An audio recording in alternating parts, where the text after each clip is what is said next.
Well, happy weekend, friends. Thank you for hanging out with me for just a couple of minutes as we stay plugged into what God is doing in and through us here at St. Paul's United Methodist Church in Ocala, Florida. Real quick, just a reminder, some of you are aware of this because you've been asking about it, but our Scout troops will have a pancake fundraiser here on campus this Sunday, beginning around noon out of the fellowship hall. I pray that you will either come by and take part in that, or if you're going to be here for worship, if you'll stick around, grab you some fresh pancakes on the way out. You'll have lunch covered.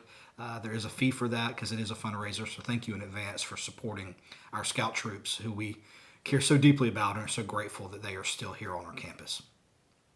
We continue in worship as we are looking at particular encounters with the resurrected Christ. The last 2 weeks, we've looked at characters that you are probably decently familiar with if you've spent any time studying scriptures or hearing the Gospels, particularly as we've explored again Mary Magdalene's encounter with the risen Christ. And last week, we talked about Simon Peter and a very meaningful and intense conversation that Simon Peter and Jesus had on the lake shore as he was resurrected.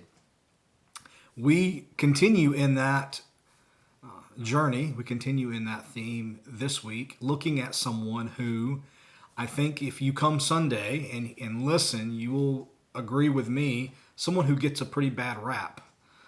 Someone who gets labeled things that are not really in Scripture, but that we assume and place upon this particular character.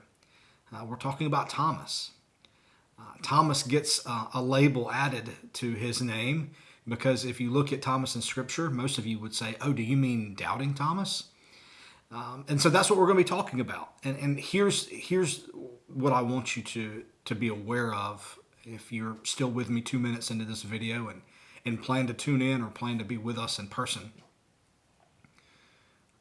Doubt has so much potential to be an avenue and a vehicle for faithfulness, for grace, for hope, for just unseen potential. Doubt isn't always a slippery slope. Doubt isn't always those. And Thomas's story, specifically his story that surrounds his encounter with Jesus, really illuminates something very, very powerful about the role of doubt in our lives and how our decisions to be with other people and to be committed to other structures and systems in our lives help us when we doubt. Because here's the truth. We all doubt.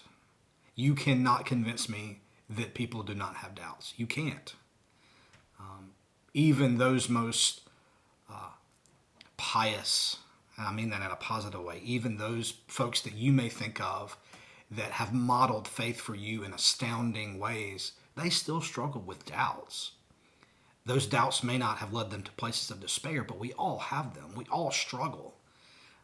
And so this story, this encounter that we revisit with Thomas unlocks so much for us. And so I want to extend the invitation, not only to those that are normally with us and that are committed to being with us, but those of you that may be on the fringes, those of you that it may not be a regular occurrence for you to be with us consistently Sunday mornings. If you're watching this, I hope you'll come.